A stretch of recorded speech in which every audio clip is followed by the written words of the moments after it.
Rome, 30 BC, the city is a powder keg, and the fuse is lit by whispers. Whispers that start in the shadows and slither their way into the hallowed halls of the Senate.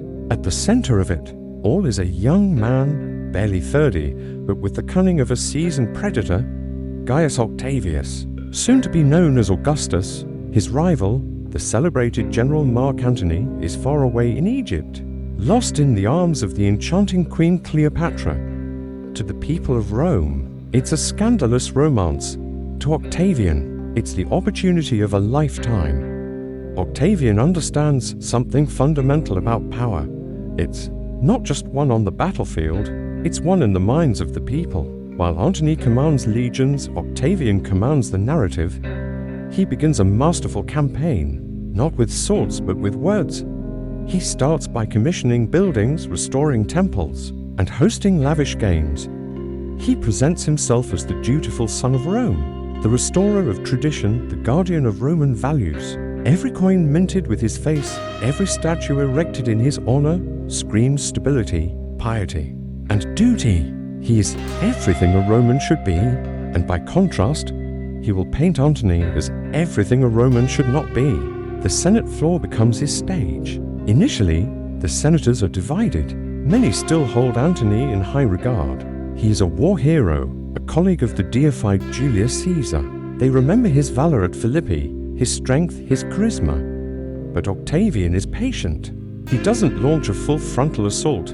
Instead, he plants seeds of doubt. He leaks carefully selected reports from the East. He speaks of Antony's Oriental decadence, his adoption of foreign customs, his lavish lifestyle funded by the wealth of Egypt.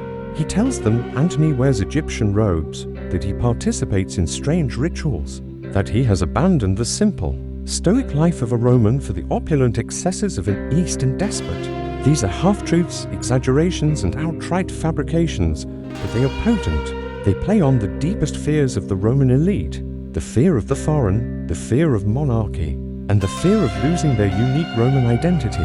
The senators start to listen. The whispers grow louder. They debate Antony's actions not as those of a fellow Roman, but as those of a man corrupted by a foreign power. Octavian's allies in the Senate take up the cause. They read fabricated letters aloud, describing Antony as a drunken fool, completely bewitched by Cleopatra. They claim he plans to move the capital of the Roman Republic from Rome to Alexandria. This is a shocking, terrifying prospect. The very idea is an insult to the gods and the ancestors of Rome.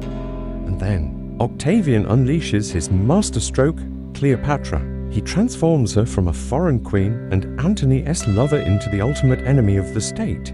She is no longer just a woman. She is a symbol of everything Rome despises.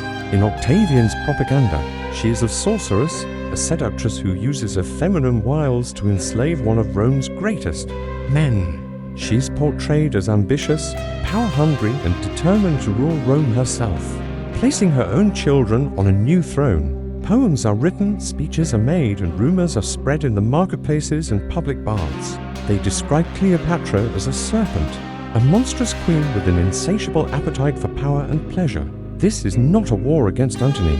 A fellow Roman, Octavian, argues, this is a holy war to save Rome from a foreign queen who seeks to destroy their way of life.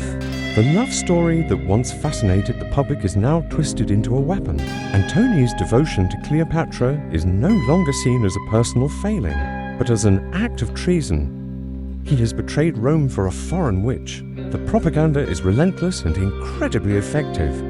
Public opinion, once divided, swings decisively against Antony. The fear of Cleopatra eclipses any lingering loyalty to the once great general. She becomes Rome's greatest nightmare, the embodiment of the decadent East threatening to swallow the virtuous West.